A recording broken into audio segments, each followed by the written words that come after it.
कल के विषय में कोई प्रश्न है?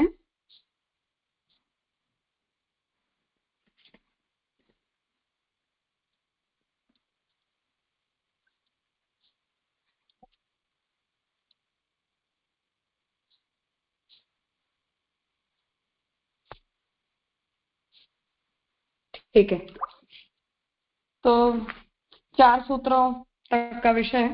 अच्छा, हाँ गौरी बोल।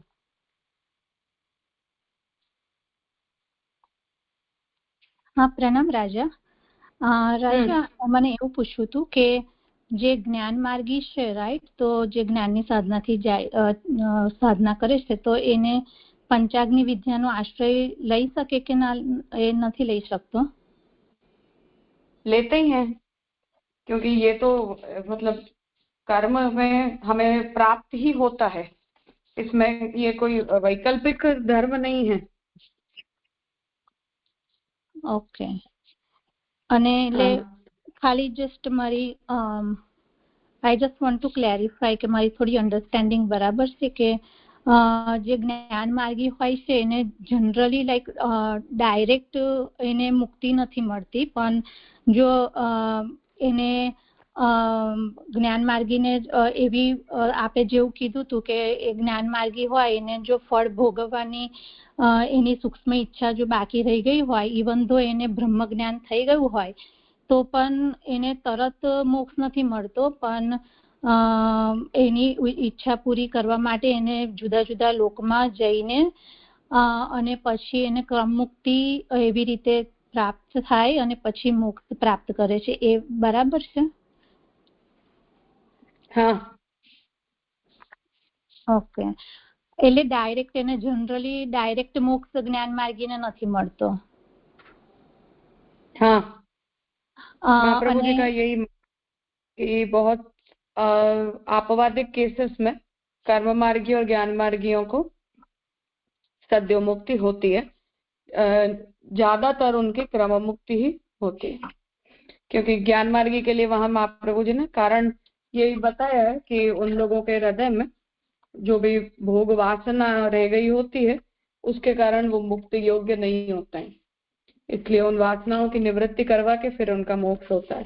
एक्सेप्शनल केसेस हैं, वो चांस तो हम हर जगह छोड़ते हैं, तो इन दोनों में भी छोड़ते हैं। हाँ राजा, અને ખાલી જસ્ટ ટુ ક્લેરિફાય કર્મ માર્ગી માટે કે મારી આવી અન્ડરસ્ટેન્ડિંગ છે કે જે કર્મ માર્ગી છે એ જો સકામ કર્મ કરે તો એમને સ્વર્ગ લોકનું સુખ મળે અને એમના જો પુણ્ય પૂરા થઈ જાય પછી એ પૃથ્વી પર પાછું એમને જન્મ લેવો પડે, અને જો નિષ્કામ કર્મ જ્ઞાન સહિત કર્યું હોય, જ્ઞાન સહિતનું નિષ્કામ કર્મ હોય તો એમનું ચિત્ત શુદ્ધિ થાય કે એમનું અંતઃકરણ શુદ્ધ થઈ અને એમને દેવતાઓના લોકમાં સુખ મળે અને પછી પાછું ફરીથી એમને એટલે પૃથ્વી પર પછી ઉત્તમ લોકમાં એમને જન્મ મળે, પણ ફરી પછી એમની પાછી સાધના એવી રીતે આગળ વધે. અને જે જ્ઞાન સહિત करेक्शन है, ब्रह्म ज्ञान सहित जो लोग करते हैं उनके साथ ये नहीं होता है। जो लोग बिना ब्रह्म ज्ञान पर केवल निष्काम कर्म करते हैं उन लोगों के साथ ये होता है। अच्छा, એટલે જ્ઞાન રહિત હોય નિષ્કામ કર્મ। हाँ, मतलब ब्रह्म ज्ञान उनके अंदर दृढ़ नहीं है पर निष्काम भाव से करते रहते हैं, इसलिए ब्रह्म ज्ञान की उनके अंदर कमी है। तो उनको उनका चित्त शुद्ध होता है, इसलिए वो ज्ञान के अधिकारी बनते हैं, ज्ञान योग्य बनते हैं, इसलिए उन्हें इस कर्म के परिणाम स्वरूप अगला जो जन्म है वो उन्हें ऐसे सुयोग्य परिवार के अंदर मिलता है, और ऐसे परिवार में मिलने के बाद फिर वो ज्ञान प्राप्त करके मोक्ष को प्राप्त करते हैं। અને આપે જેવું મેન્શન કર્યું હતું કે જે નિષ્કામ કર્મ કરે અને જ્ઞાન સહિતનું નિષ્કામ કર્મ કરે જે તેને બ્રહ્મ એટલે એનું બ્રહ્મ બુદ્ધિ સાથે કર્મ કર્યું છે, રાઈટ? તો એને અર્ચિરાદી જે માર્ગથી એમને ક્રમ મુક્તિ થાય અને પછી બ્રહ્મલોકમાં જાય અને પછી ત્યાંથી મુક્ત થાય, એવું બરાબર છે? हाँ, ब्रह्म ज्ञान सहित करते हैं उनकी यही प्रक्रिया होती। हाँ राजा, ओके।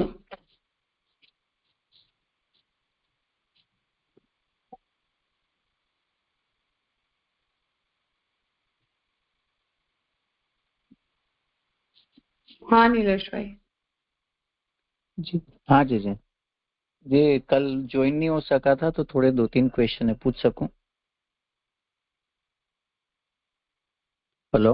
हाँ कहिए। हाँ, कल ज्वाइन नहीं हो सका था तो आज पूछ लूं, थोड़ा क्वेश्चंस थे तो। जी। हाँ हाँ तो पूछिए, उसमें कोई ऐसा बात। पूछना था कि हम लोग जो ये कल सब बातें चली थी तो उसमें एक आपने कहा था कि मार्ग अनुसार ये है, और ये हम लोग एज ए एग्जाम्पल ये स्टडी कर रहे हैं सोम यज्ञ वाला केस पर्टिकुलरली। तो मेरा कहने का ये था कि so that on that basis only हम लोग इसको एप्लीकेशन भक्ति मार्गीय कंटेक्स्ट में कैसे कर सकते हैं कि महाप्रभु जी ने सेवा फल में जो कहे हैं वो तो शायद उत्तम अधिकारी के लिए हैं, तो वो इम्प्लीमेंट यहाँ हो सकते हैं, यहाँ का वहाँ एक कैसे इम्प्लीमेंट हो सकता है ऐसा, या it is all together different? हाँ हाँ स्वतंत्र चीजें हैं, कोई लेन देन नहीं एक दूसरे से। So if we are in भक्ति मार्गीय status, then in that case हम लोग का जो ये तनु नवत्व में मतलब एकदम निम्न होगा तो नव तनुत्व तनु नवत्व मिलेगा, या तो फिर हम लोग में अगर कोई ऐसी वासना रह गई तो वो केस क्या हो सकता है, मतलब ऐसे हो सकता है क्या? नहीं, ऐसी सगुणता और सकामता से तो अपने यहाँ तो कोई फल होता ही नहीं है। भगवान तो कभी अच्छा, किसी के सगुण और वासनाओं को कभी भगवान तो संतुष्ट करते ही नहीं है। ओके।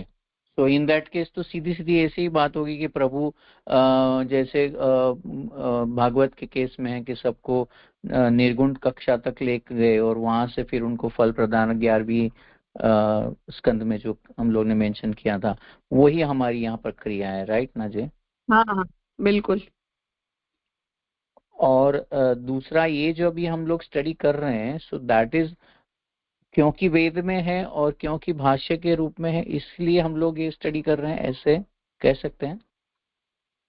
हाँ ये तो ब्रह्म विद्या का विचार है ना, तो शास्त्र अच्छा, वचनों के विषय में जो भी हमारे संशय हैं उन्हें यहाँ केवल क्लैरिफाई किया जा रहा है।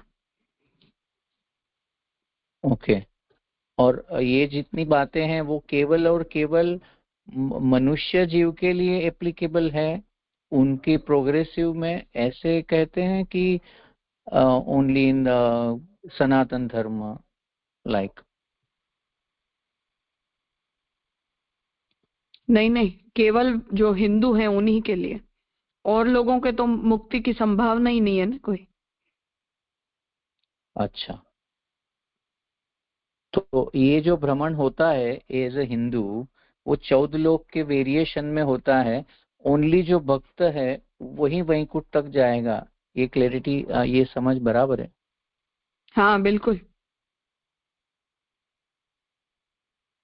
तो उसको सपोर्ट देने के लिए हम लोग को गीता में से ऐसे वचन प्राप्त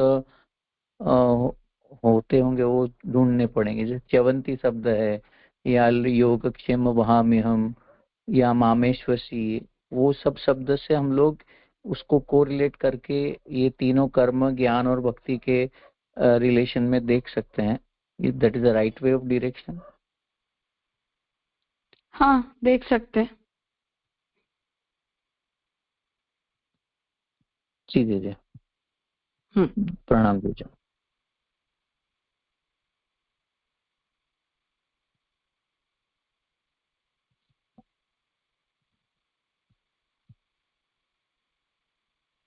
ठीक है। तो 4 सूत्रों तक का विषय हमने अब तक देखा है, आगे 5वां सूत्र आ रहा है। तो चौथे सूत्र में प्राण जो है वो अग्नि आदि भाव को प्राप्त करके और उसकी परलोक गति होती है या नहीं ऐसी शंका उपस्थित की, और उसका निवारण करते हुए जल से उसकी गति होती है, ये श्री महाप्रभु जी ने सिद्धांत बताया, और उसमें फिर जल के साथ तेज और पृथ्वी ये दोनों टू बी अंडरस्टूड हैं, स्वीकृत हैं, ऐसा निरूपण प्राण की गति की प्रक्रिया को लेकर पिछले चौथे सूत्र तक महाप्रभु जी ने किया। अब पांचवा सूत्र, प्रथमे अश्रवणादि इति चेत न ता एव ही उपपत्तेः, ये पांचवा सूत्र यहाँ आ रहा है। पुरुषोत्तम जी उससे समझा रहे हैं कि ततः पंचमे श्रुतौ श्रद्धा पदात् न आपाम होम इति आशंक्य श्रद्धा पदेन आप एव उच्यन्ते इति निर्धार्यते। अब पांचवे में श्रुति के अंदर श्रद्धा पद के द्वारा जल के होम का निरूपण है या नहीं, ऐसी आशंका किए जाने पर श्रद्धा पद के द्वारा जल का ही निरूपण किया जा रहा है, ऐसा निर्धारण कर रहे हैं। तो प्रथमे अश्रवणात् इति चेत न, प्रथमे मतलब पहले उसका श्रवण न होने के कारण, तो कहते हैं ऐसा नहीं, ता एव ही उपपत्ते है, उसी की उपपत्ति होती है। कुछ आशंका करते हुए परिहार करते हैं, कहते हैं कि असौवावलोको इत्यादि श्रुति में तो देव श्रद्धाम जुह्वति कहा गया है। तो अब हमने पिछले सूत्र तक ये निर्णय किया कि जीव प्राण की जो गति होती है वो जल के द्वारा होती है, अग्नि से नहीं होती है। उस विषय में अब यहाँ ये कह रहे हैं कि श्रुति का जो वाक्य है उसमें तो श्रद्धा का ही होम करता है ऐसा कहा गया है, जल का तो वहां नाम लिखा नहीं गया। जल ही पांचवी आहुति में पुरुष नाम वाला होता है, ऐसा प्रमाण है जो ठीक भी है। पर ऊपर की श्रुति में श्रद्धा की आहुति कैसे हो सकती है, तो यहाँ संशय उपस्थित कर रहे हैं कि जल जो है वो ही जब सोम यज्ञ में पांचवी आहुति दी जाती है तो पुरुष नाम से जल को आहूत किया जाता है, मतलब देवता को आहूत किया जाता है। ये प्रमाण तो ठीक है, जो हमने पिछली बार कही, पिछले सूत्र में जो कहा वो मान्य है। पर असौवावलोको इस श्रुति के अंदर तो श्रद्धा की आहुति का वर्णन आता है, तो श्रद्धा की आहुति कैसे दी जा सकती है, ऐसी यहाँ शंका उपस्थित कर रहे हैं। शंका, श्रद्धा की आहुति का तात्पर्य है मनोयोग से दी गई आहुति।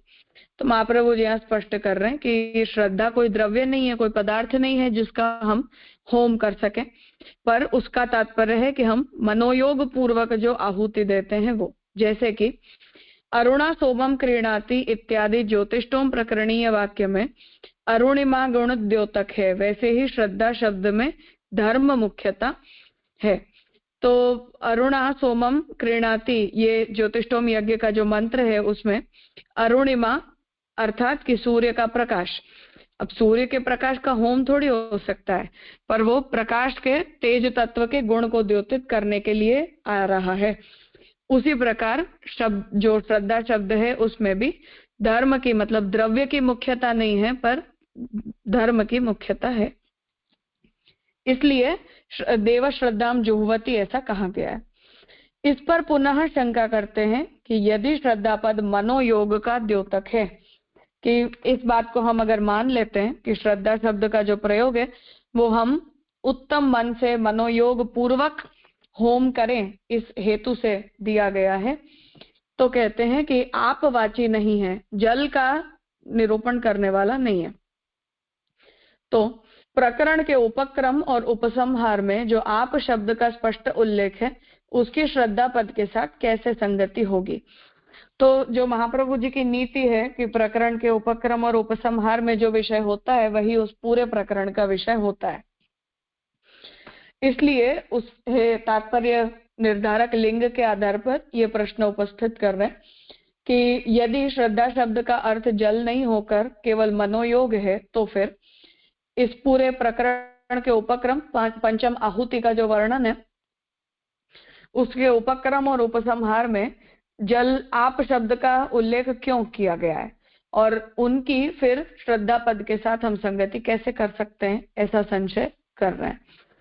इस पर कहते हैं कि जैसे कि अर्वाग विलश्च इत्यादि में शेर आदि को चमस शब्द से परोक्षवाद रूप में कहा गया है, वैसे ही यहाँ भी श्रद्धा और जल का शुद्धि हेतु का साम्य होने से जल के स्थान पर श्रद्धा शब्द का परोक्षवाद रूप से प्रयोग किया गया है। तो महाप्रभु जी यहाँ परोक्षवाद समझा रहे हैं कि कुछ शब्दों का प्रयोग किया जाता है, परंतु उन शब्दों के द्वारा कोई ना कोई द्रव्य की आहुति वहां होती है। तो जैसे शास्त्र ये कहता है कि बहुत सारे पदार्थों की आहुति लिखी हुई होती है कि घी करो, फिर दूध करो, दही करो, या अक्षत का होम करो। तो कोई भी, फिर शास्त्र ये कहता है कि मानो हमारे पास कोई पदार्थ उपलब्ध नहीं है और उसे आहूत करने का रखा गया हो, तो शास्त्र ये कहता है कि अक्षत का होम करते हुए यदि हम ये कहते हैं वस्त्रम समर्पयामि, तब भी वो वस्त्र का समर्पण भी अक्षत के समर्पण से माना जाता है।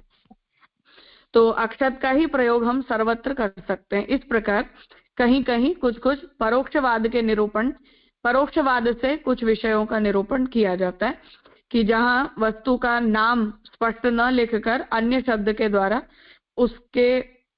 उसकी आहुति आदि का निरूपण किया जाता हो। तो उसी को ध्यान में रखते हुए हमें ये देखना चाहिए कि यहाँ श्रद्धा भी जो है वो मनोयोग से हमारे मन को शुद्ध करने वाली होती है, इसलिए जल भी शुद्धि हेतुक होता है। इसलिए उन दोनों के अंदर शुद्धि करने के धर्म की समानता होने के कारण जल के स्थान पर श्रद्धा शब्द का परोक्षवाद रूप से प्रयोग किया गया है, इसलिए वो प्रकरण के साथ असंगत नहीं होता है। पुनः शंका होती है कि श्रद्धा पद को जलपूरक मान लेने से, कि अब हम अगर ये कह देते हैं कि शुद्धि हेतु रूप होने के कारण जल और श्रद्धा ये दोनों समान धर्म वाले हैं, तो अगर हम श्रद्धा शब्द को जल का पूरक मान लेते हैं तो श्रद्धाम जुह्वति तस्या आहुते सोमो राजा संभवित इत्यादि में जो श्रद्धा के परिणाम रूप से सोम की अधिष्ठात्रता कही गई है उससे विरुद्धता होगी।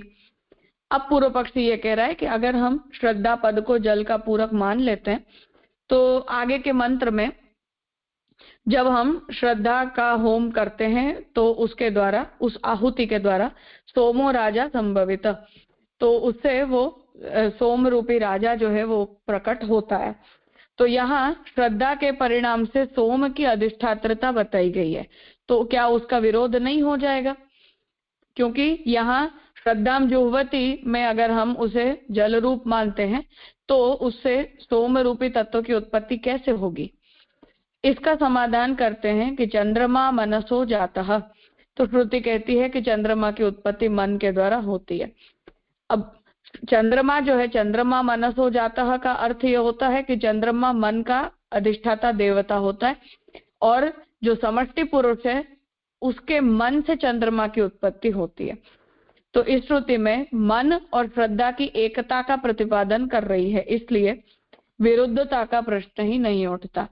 तो महाप्रभु जी यहाँ कह रहे हैं कि ये चंद्रमा मनसो जाता है, इसमें मन और श्रद्धा की एकता का प्रतिपादन किया जा रहा है, इसलिए इसमें कोई विरुद्धता नहीं है, क्योंकि वो यहाँ जो ये श्रद्धा पद है उसका प्रयोग मनोयोग के लिए किया गया है और कहीं उस श्रद्धा शब्द का प्रयोग जल के लिए भी किया गया है। फिर प्रश्न उठता है कि प्रथम आहुति में तो जल का वर्णन है, उससे संलग्न होकर जीव जाता है ऐसा उल्लेख तो है नहीं, फिर जीवोत्पत्ति का प्रकरण कैसे कह सकते हैं? तो चौथे सूत्र में हमने जो निर्णय किया उसके आधार पर यह प्रश्न उपस्थित हो रहा है कि सोम यज्ञ की प्रथम आहुति के अंदर तो जल का वर्णन आता है और उसी से संलग्न होकर जीव जाता है, मतलब प्राण जाते हैं, ऐसा कोई उल्लेख वहां किया नहीं गया है। तब फिर हम इस पूरे प्रकरण को जीवोत्पत्ति का प्रकरण कैसे मान ले? क्योंकि ये पूरा जो अधिकरण है वो इस जीवोत्पत्ति के प्रकरण के कारण ही यहाँ उपस्थित किया गया है। तो ये पूर्व पक्षी कह रहा है कि इसे फिर हम जीवोत्पत्ति का प्रकरण कैसे कह सकते हैं? तो उसका उत्तर दे रहे हैं। इसका समाधान करते हैं कि उस जल का जो श्रद्धा शब्द से प्रयोग किया गया है उसी से जीव की संलग्नता सिद्ध हो जाती है।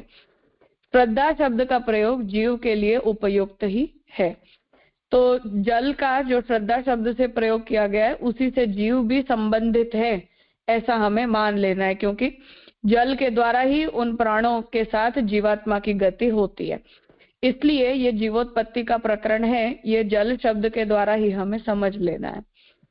श्रद्धा शब्द का जो प्रयोग है वो उसी जीवात्मा के लिए किया गया है। जैसे कि कर्म कांड में आय को श्रद्धा कहते हैं, वैसे ही लौकिक प्रयोग भी होता है। आप है तो कर्म कांड के अंदर जैसे हम जल के लिए श्रद्धा शब्द का प्रयोग करते हैं, ऐसे ही ये लौकिक प्रयोग भी है। श्रद्ध शब्द का अर्थ निघंटु में सत्य किया गया है। जीव सत्य रूप है, उसे जो धारण करे उसे ही श्रद्धा कहते हैं। श्रद्ध सत्यम दधातीत श्रद्धा। तो यहाँ श्रद्धा शब्द के तात्पर्य को समझा रहे हैं कि निघंटु में श्रद्ध शब्द का अर्थ सत्य होता है। जीव सत्य है, अर्थात कि जीव अनादि मतलब जीव नाशवंत नहीं है, जीव नित्य तत्व है, तो उसे जो धारण करे उसे ही श्रद्धा कहते हैं। वेदस्तुति के प्रथम सत्र में श्रद्धा देवी प्रथमजा, ये जो श्रुति का मंत्र है उसे श्याम काका जी ने पूरा विस्तार से समझाया था। अगर आप लोगों को ध्यान हो तो वहां ये पूरा विषय भी श्याम काका जी ने पढ़ाया था कि कैसे श्रद्धा जो है उसे तत्व के रूप में प्रकट किया जाता है। तो भगवान उसे सर्वप्रथम तत्व के रूप में प्रकट करते हैं और फिर उसी श्रद्धा को ही वहां उत्पत्ति स्थिति और लय की क्रियमाणा शक्ति के रूप में बताया गया है। वेद स्तुति के प्रथम या द्वितीय सत्र में जो भूमिका का प्रवचन हुआ था उसमें कहीं इस विषय का निरूपण किया था। तो श्रद्धा जल के समान ही पवित्र है, इसलिए जल के स्थान पर उसका जो प्रयोग किया गया वह औपचारिक नहीं है। उपक्रम और उपसंहार में तो स्पष्ट ही जल शब्द का प्रयोग है, इसलिए मध्य में वर्ण्य श्रद्धा शब्द जलवाची ही है, यही मानना चाहिए, उसका अन्यथा अर्थ करना ठीक नहीं है। तो महाप्रभु जी प्रकरण संगति से और उपक्रमोपसंहार का समन्वय करते हुए इस बात को स्पष्ट कर रहे हैं। श्रद्धा सहित किए गए संस्कार से ही पदार्थों की शुद्धि होती है। तो हम मंत्र तो बोल दें, परंतु उस मंत्र की शक्ति के ऊपर यदि हमारे मन में अविश्वास होता है कि बोलने से थोड़ी गणपति प्रकट हो जाते हैं या बोलने से थोड़ी किसी देवता का यहाँ आवाहन हो जाता है, तो ऐसी अश्रद्धा से किए गए जो भी धर्म होते हैं उनके द्वारा हमारे अंदर कोई भी प्रकार की पदार्थ शुद्धि, द्रव्य शुद्धि आदि सिद्ध नहीं होती है, जो यज्ञ की आवश्यकता है। इसलिए मन के स्थान पर पवित्रतावाची जल शब्द का प्रयोग किया गया है। तो इसीलिए जो श्रद्धा से हम जिस मनोयोग को समझाना चाह रहे हैं उसी को बताने के लिए वहां पवित्रतावाची जल शब्द का प्रयोग किया गया है। चंद्रमा मनसो जातः इत्यादि तो ईश्वरीय सृष्टि का वर्णन है और इसका संदर्भ भी स्पष्ट कर रहे हैं कि चंद्रमा मनसो जातः, ये पुरुष सूक्त का वचन है। तो वहां तो ईश्वरीय सृष्टि का वर्णन है जिसमें भगवान अपने अंदर उन केवल समष्टि तत्वों को प्रकट कर रहे हैं, फिर वो व्यष्टि के रूप में प्रकट होते हैं। सकाम यज्ञ करने वाले को, जैसे महाप्रभु जी ने सर्ग भेद में ये आज्ञा दी है कि मन से मनसा प्रवाहम सृष्टवान हरि वचसा वेद मार्गम पुष्टिम कायेन, तो वहां मनसा प्रवाहम सृष्टवान हरि में मन से प्रवाही जीव पैदा हुए, वाणी से मर्यादा जीव पैदा हुए और देह से पुष्टि जीव पैदा हुए, ऐसा उसका तात्पर्य नहीं है, पर वो संचालकता के अर्थ में उन शब्दों का प्रयोग किया गया है। उस नीति को यहाँ महाप्रभु जी बता रहे हैं कि उसी प्रकार से चंद्रमा मनसो जातः, ये समष्टि सृष्टि की उत्पत्ति की प्रक्रिया है। सकाम यज्ञ करने वाले को फलस्वरूप श्रद्धा प्राप्त होती है। यही बात श्रद्धा शब्द के प्रयोग से दिखलाई गई है। कर्म में श्रद्धा करने से तो निष्काम भाव की सिद्धि होती है। तो सकाम यज्ञ जो करते हैं उन्हें भी फलस्वरूप श्रद्धा प्राप्त होती है, अर्थात हमने जिस भाव से वो कर्म किया उसी का फल हमें प्राप्त होता है। और जो श्रद्धा रखते हैं उन्हें निष्काम भाव की भी सिद्धि होती है। यो यत् श्रद्धा स एव सह इत्यादि गीतोक्त वाक्य में कर्ता को स्पष्ट रूप से श्रद्धा का आश्रय बताया गया है। तो गीता जी में भगवान, ये 17वें अध्याय का श्लोक है जहां भगवान ये आज्ञा कर रहे हैं कि जो जिसकी श्रद्धा होती है वही श्रद्धा उसका स्वरूप होता है। तो जैसी श्रद्धा होती है हम उसी स्वरूप को धारण करते हैं। इस आधार से श्रद्धा का आश्रय ही कर्ता को बताया गया। तो कर्ता श्रद्धा के प्रति आश्रित होता है। इससे सिद्ध होता है कि जल सुसंस्कृत होकर जीव नामधारी होता है। तो वो जल है वो तेज और पार्थिव तत्व से सम्मिलित होकर सुसंस्कृत होकर जीव नामधारी होता है और प्राण आदि को धारण करके और आवागमन करता है। श्रद्धा का आश्रय तदनुरूप हो जाता है। इसी भाव से सर्वप्रथम श्रद्धा के स्थान पर जल शब्द का प्रयोग किया गया है। और श्रद्धा का भी जो आश्रय है वो जीवात्मा की श्रद्धा और जीवात्मा के भाव के अनुरूप हो जाता है, उसी स्वरूप को वो धारण कर लेता है। इसीलिए श्रद्धा के स्थान पर जल शब्द का जो प्रयोग है वो श्रुति के अंदर किया गया है। ये निर्णय महाप्रभु जी दे रहे हैं। कुछ पूछना है?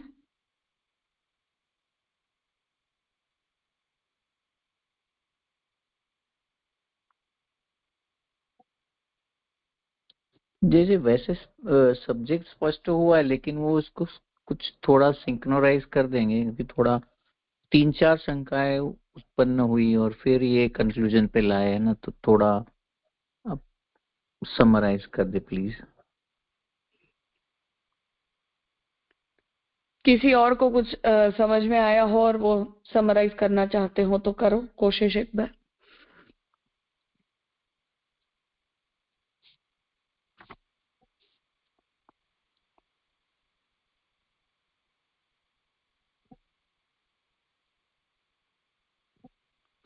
ठीक है, कहने का अर्थ ये है कि हाँ राजेश भाई। हाँ राजा, बस राजा मतलब मैं जो समझा था जो आपसे आज्ञा की ना, हाँ हाँ बोलिए तो बोलिए बोलिए। हाँ, उसमें मतलब शंका यहाँ से शुरू हुई कि मतलब पहले पुरुषोत्तम जी का जो इसमें निर्णय है कि श्रद्धा पद से जल का ही निर्धारण किया गया है, तो हमें पूरे सूत्र में जो हमारा समझना है वो हमको यही समझना है।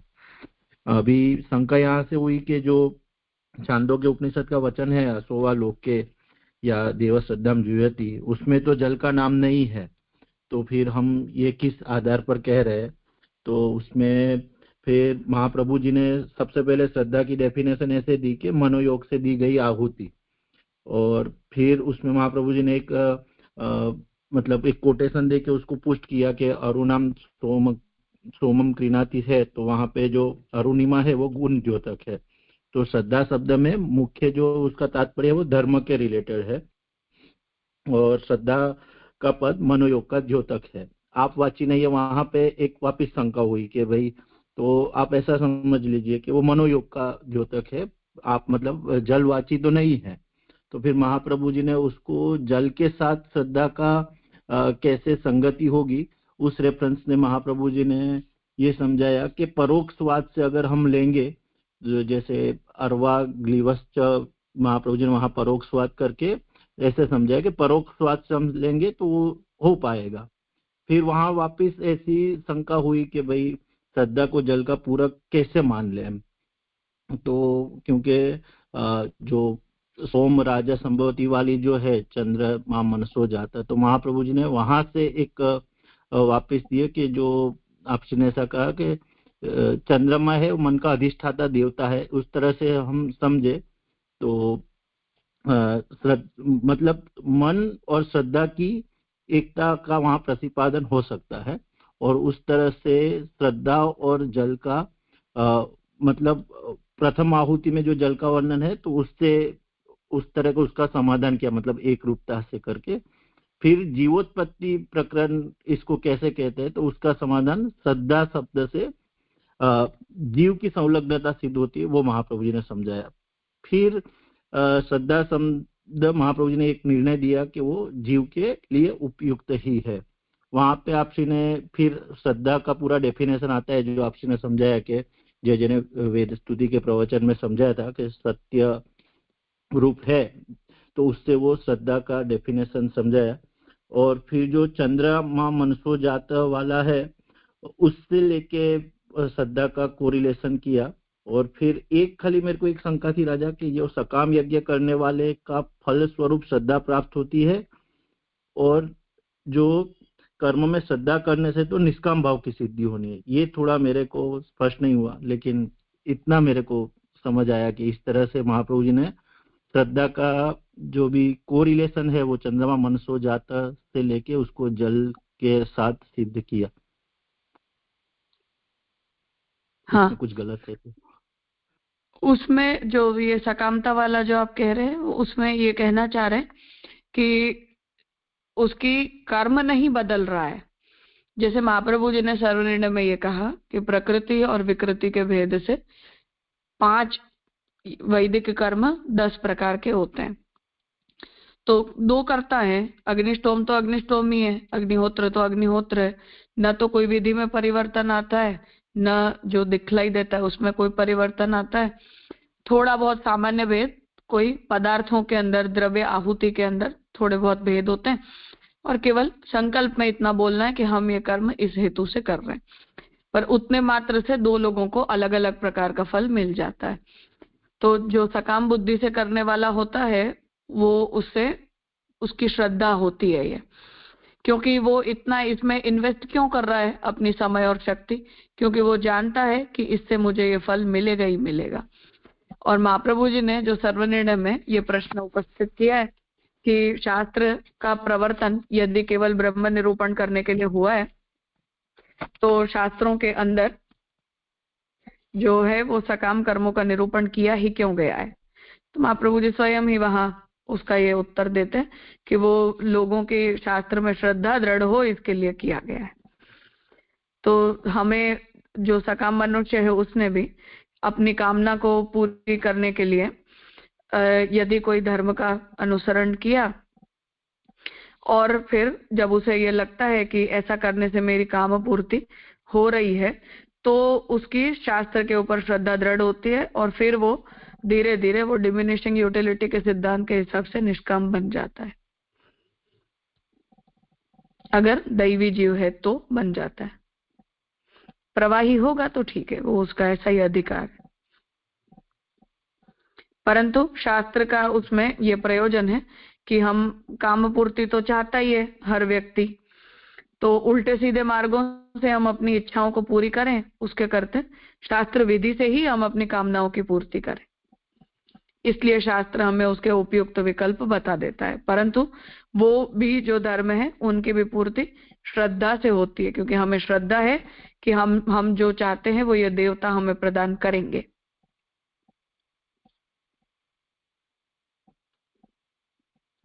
हाँ राजा, तो राजा ऐसा हुआ ना कि सकाम यज्ञ करने से श्रद्धा पनपेगी और श्रद्धा मतलब श्रद्धा होने के बाद जो कर्म करते रहेंगे तो निष्कामता प्राप्त होगी, ऐसे साइकिल समझे। हाँ हाँ, वो कितनी कामना कोई रख सकता है, तो अगर दैवी जीव है तो वो डिमिनिशिंग यूटिलिटी के सिद्धांत के हिसाब से हमें बहुत कुछ मिल जाता है, फिर हमें प्राप्त करने की हमारी इच्छा खत्म हो जाती है, उस प्रकार से हमारी आकांक्षाएं रुक जाती हैं और फिर व्यक्ति उसी श्रद्धा के बल पर निष्कामता को प्राप्त कर लेता है। हाँ राजा, तो राजा जो लास्ट लाइन है, जल सुसंस्कृत होकर जीव नामधारी होता है, तो जो हमने आगे के सूत्रों में देखा था कि जो सूक्ष्म देह जो जल कैरी करता है प्राण के रेफरेंस में, तो ये यही रेफरेंस में समझना है कि जल सुसंस्कृत होकर। हाँ, तो सुसंस्कृत मतलब ये, सॉरी राजा, हाँ, सुसंस्कृत होकर का मतलब है कि हम वो जो तत्व हैं हमारे शरीर के अंदर वो सब सुसंस्कृत होते हैं और फिर वही प्राणों के साथ गति करवाते हैं। अच्छा, तो जो जीव प्राण धारण है तो उस टाइम पे उसका नाम जीव होता है, ऐसा समझना यहाँ। हाँ, क्योंकि वो प्राण धारण करता है तो जीव कहलाता है ना, अन्यथा तो शुद्ध है तब तक तो आत्मा है। तो सुसंस्कृत जो हम कह रहे राजा, जल सुसंस्कृत, तो वो प्राण है और उसके साथ अगर शुद्ध चैतन्य या चिदंश प्राप्त हुआ तब वो जीव कहलाएगा, ऐसे। हाँ हाँ बिल्कुल। हाँ हाँ राजा, स्पष्ट हुआ। प्रणाम राजा। हाँ नीलेश भाई कहिए। उन्होंने कहा वो फ्लो तो ये टेक्स्ट से समझ में आता है, लेकिन आई वांटेड द क्रक्स जो आप कहते हैं तो? कहने का अर्थ ये है कि खैर ये चर्चा तो केवल वाक्य संशय है कि इस वाक्य में ऐसा लिखा है तो इसका अर्थ हमें क्या समझना है। तो ब्रह्मसूत्र अल्टीमेटली केवल यही है कि टर्मिनोलॉजिकल इश्यूज हैं ये सारे, कि हमें पढ़ने पर समझ में नहीं आता है। चंद्रमा मनसो जाता है का क्या मतलब? चंद्रमा मन से पैदा होता है, तो हम थोड़ी समझ सकते हैं चंद्रमा मनसो जाता है को। तो एक हमें प्रक्रिया बता दी, उस प्रकार से यहाँ उसकी प्रक्रिया को समझना है हमें, एक बात है। दूसरा ये कि महाप्रभु जी की एक इस बारे में एक नीति है फिक्स, तो हर आचार्य की अपनी अपनी इस बारे में नीति है। तो जैसे महाप्रभु जी ने ये पैटर्न एस्टैब्लिश की कि प्रकरण के अनुसार ही हमें अर्थ करना चाहिए। तो जैसे पिछले सूत्र में कहा कि हम अलग प्रकरण का वाक्य उठाकर कोई अलग सिद्धांत के साथ अगर उसे जोड़ देंगे तो वो वाक्य सच्चा है, परंतु उसकी एप्लीकेबिलिटी झूठी हो जाएगी। तो ये एक हमारी महाप्रभु जी की सिस्टम हो गई कि कोई भी वाक्य का अर्थ करना है तो मीमांसा के इस विषय में अपनी जो प्रक्रिया है उसका निर्णय देते हैं, और फिर उसके ऊपर सब आचार्य अपने अपने ओपिनियन रखते हैं कि हाँ मीमांसा की ये प्रक्रिया हमें एक्सेप्टेबल है, ये प्रक्रिया हमें एक्सेप्टेबल नहीं है। तो प्राइमरीली मीमांसा ही इस विषय का पूरा विचार करती है कि वेद के जितने भी वाक्य होते हैं उन वाक्यों का अर्थ निर्णय हमें किस प्रकार करना चाहिए। तो पूरे वाक्य के अंदर 10 शब्द हैं, तो उन 10 में से कौन सा वाक्य प्राइमरीली इंपॉर्टेंट है, उसके अनुसार हमें अन्य वाक्यों को किस प्रकार से प्लेस करना है, इन सब का निर्णय कर्म मीमांसा के अंदर किया गया होता है। पर हर व्यक्ति जो है वो कर्म मीमांसा के सभी सिद्धांतों का स्वीकार नहीं करते, इसलिए उस बारे में फिर अपने अपने कुछ नियम बनाए जाते हैं कि हम इस प्रक्रिया को मानते हैं। तो जैसे महाप्रभु जी ने इस प्रक्रिया को मान लिया, तो उस प्रकरणार्थ की प्रक्रिया ये हमें यहाँ दिखाई दे रही है कि महाप्रभु जी किस तरह से यहाँ इस वाक्य के अंदर श्रद्धा पद को इंटरप्रेट कर रहे हैं। तो जैसा मैंने पहले इस बात को कहा था कि वेद के अंदर ये सब वचन हमेशा इस तरह से यूज किए गए हों ऐसा नहीं होता है। तो वेद जो है वो उसके कुछ कुछ धर्मों के ऊपर डिपेंडेंट होता है। जैसे यहाँ महाप्रभु जी ने कहा कि जल और श्रद्धा ये दोनों शब्द समान अर्थ के वाची कैसे हो गए, तो महाप्रभु जी ने ये कहा कि हो गए क्योंकि ये दोनों हैं वो शुद्धि का समान धर्मत्व इन दोनों के अंदर है। तो समान धर्मत्व से एक दूसरे के लिए एक दूसरे के शब्दों का प्रयोग किया गया है। तो ये एक प्रकार के हमारे लिए एक इंसाइट है कि हम वेद वचनों को देखें तो हमें इस प्रकार से उसे सोचना चाहिए। तो कर्म के भी जो भी श्लोक होते हैं, संकल्प आदि होते हैं, उन सब के अंदर भी ऐसा होता है। बहुत सारे ऐसे शब्द प्रयोग किए जाते हैं जिनका कोई लिटरल मीनिंग कुछ और होता है, पर उस संदर्भ में उस शब्द का अर्थ कुछ और हो जाता है। तो वहां हमें हर जगह बहुत ही ज्यादा इंडिविजुअलिस्टिक अप्रोच रख के और उन शब्दों का और उन अर्थों का निर्णय करना पड़ता है। इसीलिए निरुक्त, निघंटु, जो शिक्षा, कल्पसूत्र, ये सब जो है वो उस शब्द प्रक्रिया का निर्धारण करने के लिए होते हैं। तो वेद में जल शब्द, आप शब्द यूज हुआ है, पर आप का अर्थ जल ही हो वहां, ये सर्वथा हर संदर्भ में आवश्यक नहीं है। इसलिए उन शब्दों को यहाँ महाप्रभु जी क्लैरिफाई कर रहे हैं, जिससे ओवरऑल प्रक्रिया अगर हम देखें तो महाप्रभु जी की नीति हमें समझ में आती है कि इस बारे में महाप्रभु जी का अप्रोच कैसा है। या अगर हम दूसरों का भाष्य देखें तो वहां से हमें ये पता चलता है कि उस आचार्य का इस बारे में क्या अप्रोच है। जी जी जी, आप पढ़ लेंगे तो थोड़ा एकदम क्लियरिटी आ जाएगी। मतलब जो आपने ये नीति कही ना, so that is the most. वो एक शायद मैंने किया था सूत्र, उसमें भी ऐसे ही था, 2 बार ये सूत्र आया था। वो ऐसे ही लेने चाहिए, मतलब लिटरल सेंस में नहीं लेने चाहिए, बाद में वो रिलेट टू दैट चैप्टर और रिलेट टू दैट वाक्य लेने चाहिए अर्थ। जी जी जी, हाँ, वो तात्पर्य वृत्ति है महाप्रभु जी की। हाँ जी। और वो तात्पर्य वृत्ति को श्री महाप्रभु जी ने हर प्रक्रिया में नियामक माना है। हर अर्थ महाप्रभु जी उसी के आधार पर करते हैं। जी जी जी। इससे जीवन की भी इंसाइट मिलती है कि on what basis you are dealing your life, I guess ना जय। सही बात है। पर कहने का अर्थ है कि सब आचार्य की अपनी अपनी एक प्रोसीजर है। तो ये जैसे महाप्रभु जी की प्रोसीजर है, ऐसे शंकराचार्य जी की अपनी एक मेथडोलॉजी है अर्थ को डेवलप करने की। मध्वाचार्य जी की अलग मेथडोलॉजी है, रामानुजाचार्य जी की अलग मेथडोलॉजी है। तो वो मेथोडोलॉजिकल जो उनका अप्रोच है वो हमें इससे समझ में आता है, और फिर उसे हम अन्य शास्त्र वचनों के ऊपर अप्लाई करते हैं, तो वहां से उनके अर्थों को समझने की हमें एक इंसाइट मिलती है। ये प्राइमरी इसका हमारे लिए इसकी ये इसका यूसेज है। जी जी जी। तो मतलब कि अगर हम लोग इनका शारीरिक भाष्य देखें या वो रामानुजाचार्य जी के भाष्य देखें, तो वो ये भाष्य में क्या इंटरप्रिटेशन या क्या मेन लाते हैं इस सूत्र पे, तो थोड़ा बहुत मतलब of course the full philosophy उनकी नहीं समझ में आएगी, लेकिन उनका अप्रोच ये बात पे क्या होगा वो समझ में आता है, ऐसे आप कह रहे हैं ना हाँ जी। हाँ हाँ बिल्कुल। जी जी जी, प्रणाम।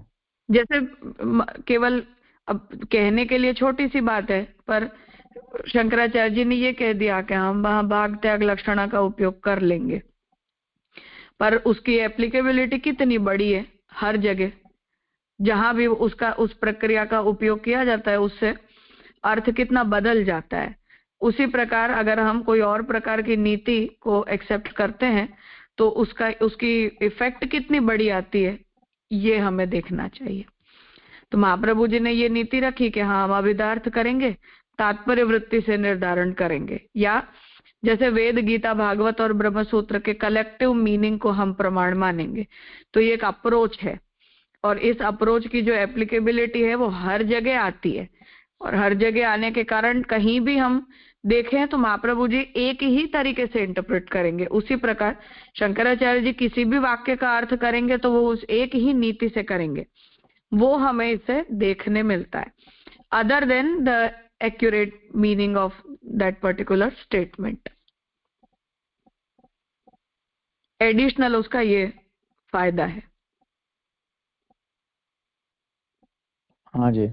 वो आप मंडे को लेख समझाते थे ना, उसमें भी ऐसे ही कुछ आपने प्रक्रियाएं समझाई थी, वो दैट लेवल जो जे का लेख समझा रहे थे ना आप मंडे को बड़ौदा में, हाँ तो दैट वाज द हाँ सेम लेवल। हाँ, कि कौन से लेवल से आप बात कर रहे हो या सोच रहे हो, ये बात है।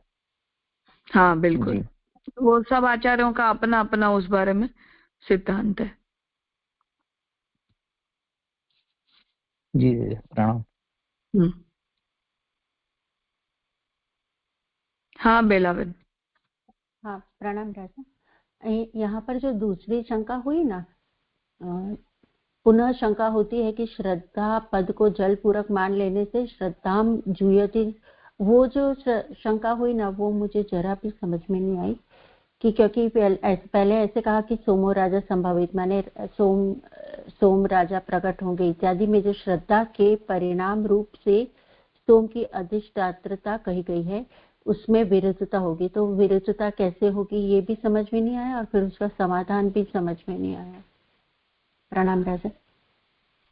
वहां ये कहना चाह रहे हैं कि अगर हमने श्रद्धा शब्द का अर्थ हमने अगर जल कर लिया है, तो जहां श्रद्धा जुहोती ऐसा कहा गया, जुहवती श्रद्धा जुहवती ऐसा अगर हम कर रहे हैं और वहां कोई जल का होम करेगा तो कर्म की प्रक्रिया में विरोध आ जाएगा, क्योंकि कर्म में ऐसा नहीं होता है, जल का होम नहीं होता है, कहने का मतलब ये। तो वो तो उसकी विरुद्धता की आशंका उपस्थित की गई है कि इसलिए सर्वत्र श्रद्धा शब्द का मतलब जल ले लेंगे तो गड़बड़ हो जाएगी, जैसे हम यहाँ श्रद्धा शब्द का मतलब जल नहीं ले सकते। तो उसे महाप्रभु जी बता रहे हैं कि वो बात सच है कि हर जगह ऐसा नहीं कर सकते, वो किस प्रक्रिया का निरूपण किस लेवल पर किया जाता है उस पर डिपेंड कर रहा है। तो जैसे चंद्रमा मनस हो जाता है, ये प्राकृत सृष्टि की उत्पत्ति की प्रक्रिया नहीं बताई जा रही है, समष्टि सृष्टि की प्रक्रिया बताई जा रही है, इसलिए वहां चंद्रमा मनस हो जाता हमें मन शब्द को उस प्रकार से इंटरप्रेट किया जाएगा। उसी तरह से श्रद्धाम जुह्वति तस्य आहुते सोमो राजा संभवित, यहाँ हमें उस तरह से इसके अर्थ को करना पड़ेगा। इसलिए यहाँ श्रद्धा शब्द का जो प्रयोग है वो जलार्थक नहीं होगा, ऐसा महाप्रभु जी कहना चाह रहे हैं।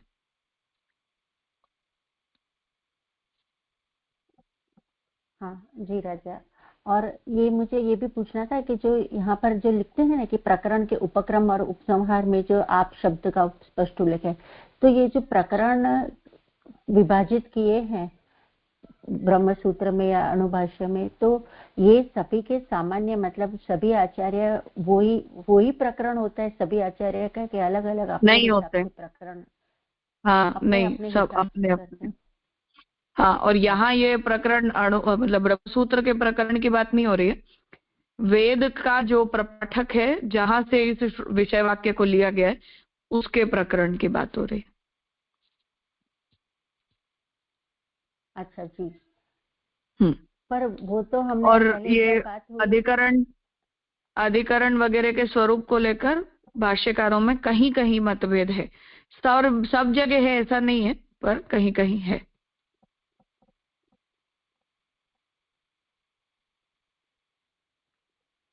जी राजा।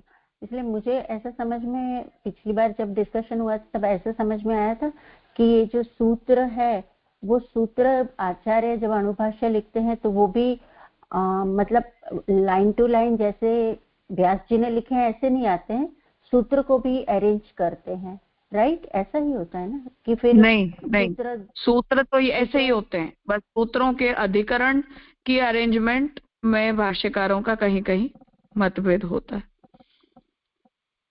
4 सूत्रों का अधिकरण है या 5वां सूत्र भी उसी अधिकरण का पार्ट है, ऐसे थोड़े बहुत वेरिएशंस हैं।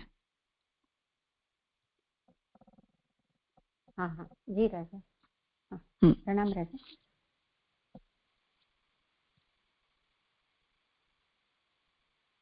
हाँ जगदीश जी कहिए। हाँ धन्यवाद, प्रणाम राजा। वैसे तो आपने सारी स्पष्टता कर दी, बस एक ही छोटा सा मेरे को था कि जो ये बात है ना कि जैसे जब शंका ये आई कि भाई जीवोत्पत्ति का प्रकरण कैसे मानेंगे क्योंकि प्रथम शब्द में जल है, तो वहां उसने कहा समाधान में कि जल का जो श्रद्धा शब्द से प्रयोग है उसमें जीव की संलग्नता, तो वो संलग्नता मतलब वहां क्या आशय है? चौथे सूत्र में जो हमने देखा ना वो कि प्राण जो है वो जल के साथ परिवहन करते हैं और जल रूप ही उनका मतलब जल ही उन्हें एक स्थान से दूसरे स्थान पर लेके जाता है। तो जल प्राण को अगर लेकर जाता है तो प्राण बिना जीवात्मा के तो जाते आवागमन करते नहीं है, इसलिए ये जीवोत्पत्ति का प्रकरण है ऐसा उस शब्द के प्रयोग से ही समझ में आ जाता है, क्योंकि जो प्राण धारण किया हुआ होता है वही जीव भी कहलाता है।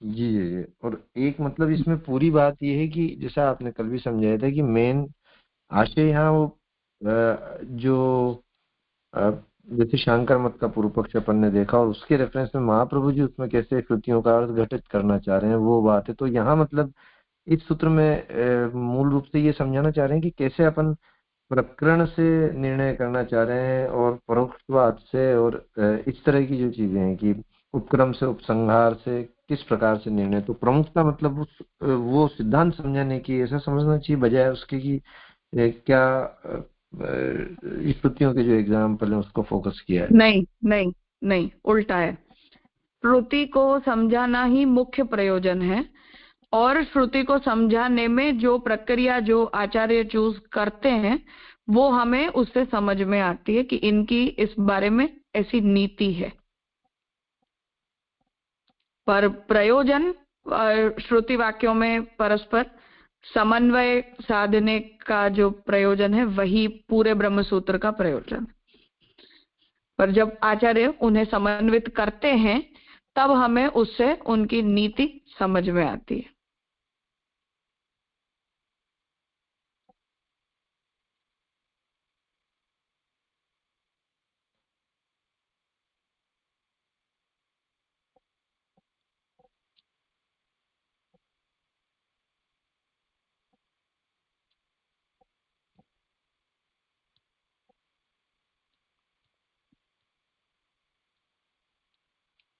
हाँ स्वाति बहन। हाँ धन्यवाद प्रणाम राजा। राजा ये सूत्र का जो नाम है प्रथमे श्रवणादिति इति चेतनता एव ही उपपत्ति, वाको रिलेशन ये सूत्र के साथ, मतलब वाको अर्थ एग्जैक्टली कैसे एक्सप्लेनेशन के साथ बैठेगा?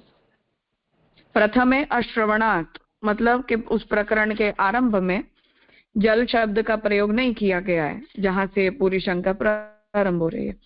तो कह रहे हैं इति चेतना, ऐसा नहीं है, ता एव ही उपपत्ति है। तो उपक्रम और उपसंहार से यही अर्थ उपपन्न होता होने से। ओके, क्योंकि हमें जल शब्द नहीं है ना सूत्र में। हाँ नहीं वो नहीं है, पर वो विषय वाक्य से समझना पड़े। ओके जी जी जी। हाँ विवेक, ये जो मतलब यहाँ जो एंड में कहा ना, ये अच्छद दशाएं उसे इत्यादि गीतोक्त वाक्य में कर्ता को स्पष्ट रूप से श्रद्धा का आश्रय बताया, तो वो गीतोक्त वाक्य का अर्थ वहाँ कैसे मतलब अपन संगत कर रहे हैं, वो भी मेरे को थोड़ा समझ नहीं पड़ा। वो समझाया तो सही मैंने, जो जिसकी जैसी श्रद्धा होती है वही उसका स्वरूप होता है। तो वहां 17वें अध्याय में श्रद्धा के ही तो सब भेद बता रहे हैं, कैसे दान के 3 प्रकार होते हैं, यज्ञ के 3 प्रकार होते हैं, तप के 3 प्रकार होते हैं, वगैरह वगैरह। अच्छा, वो मतलब श्रद्धा के ही प्रकार है, श्रद्धा के अंतर्भूत में ही आएंगे वो सारे प्रकार। श्रद्धा के प्रकार नहीं है, श्रद्धा के आधार पर इनमें प्रकार भेद कैसे हो जाते हैं वो भगवान ने समझाया है। हाँ हाँ जी जी, स्पष्ट हो गया। तो माने राणा व्यास की वार्ता का किशनगढ़ में श्याम काका जी ने प्रवचन किया था, राणा व्यास की वार्ता का। उसमें 17वां अध्याय पूरा श्याम काका जी ने समझाया था। मैंने उसकी समरी भी लिखी थी, पूरा की पूरा समझाया था ये श्रद्धा भेद का पूरा विषय। उसकी तो ग्रंथ पुस्तक छपी हुई है, आप लोग देखेंगे तो ध्यान में आ जाएगा। श्रद्धामयोयम पुरुष यो यत् श्रद्धा स एव सः, वो पूरा वाक्य गीता जी का पूरा विषय और श्रद्धा देवी प्रथम अजा, ये सब कुछ उस प्रवचन में पढ़ाया था। हाँ जी, जैसे वो तो आपने कृपा की। एक विजय आपने वो जो बताया ना, वो प्रथम या द्वितीय सूत्र में भी आपने बताया कि कैसे श्रद्धा तत्व का वहाँ विवेचन है वेद व्यास स्तुति, सॉरी वेद स्तुति में जो पूज्य जी ने पढ़ाया था। तो वो भी अगर आपके मतलब मिल जाए, मैं प्रयास करता हूँ देखने का, और किसी और को भी अगर वो अवेलेबल हो तो कृपया ग्रुप में शेयर करें, ये रिक्वेस्ट थी। हाँ ठीक है।